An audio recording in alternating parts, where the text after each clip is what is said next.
OMG's boys, girls, in-betweeners, Red Gambit here, and I'm back to talk about Street Fighter V and Season 4 and how it affects the future of Street Fighter V, namely how long the game has left, where it's going, and what its plans are going into the future, things like that. Now, it's been a few weeks since Capcom Cup, and the dust has had a chance to settle on not only the release of Season 4, but tiers are starting to become a little bit more clear, people are understanding Kage, things like that, so we have a better picture of where things currently sit regarding the game and this particular season. Now, it's important to note that Season 4 is probably the most divisive patch in the game's history. I mean, Ken got nerfs, Bison got buffs, a lot of the characters got changes that were either not meaningful at all or just fairly confusing, to put it mildly.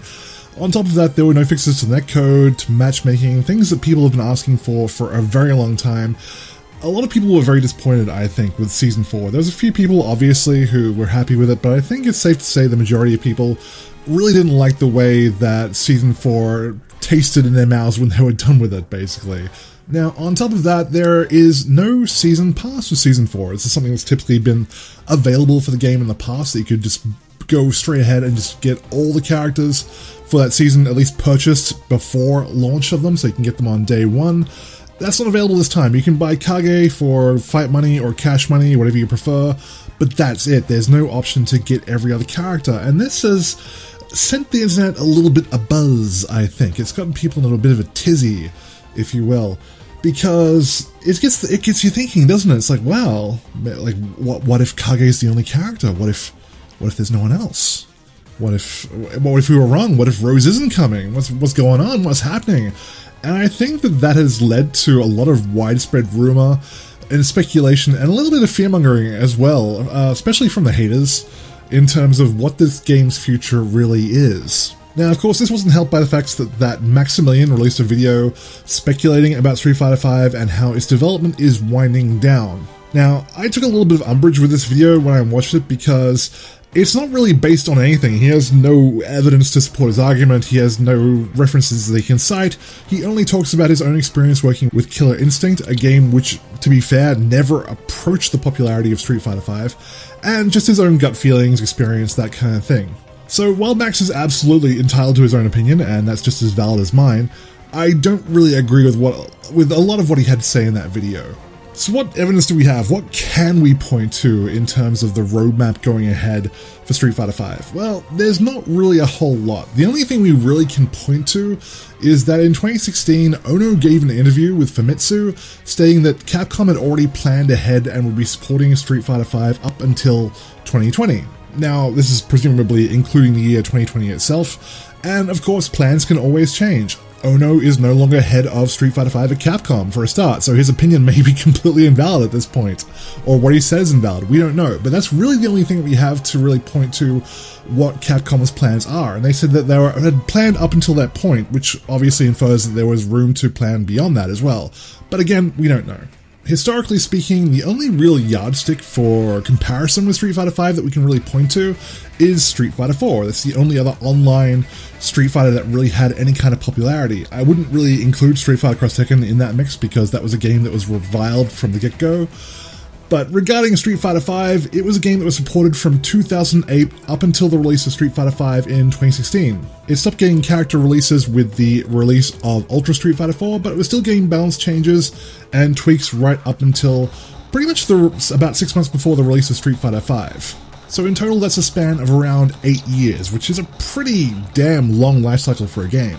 Now, in contrast to this, people are already discussing rumors, and let me state for the record that they are rumors. There is no proof of any of this so far, but there are rumors that Street Fighter 6 is already in development and is already around 30% complete.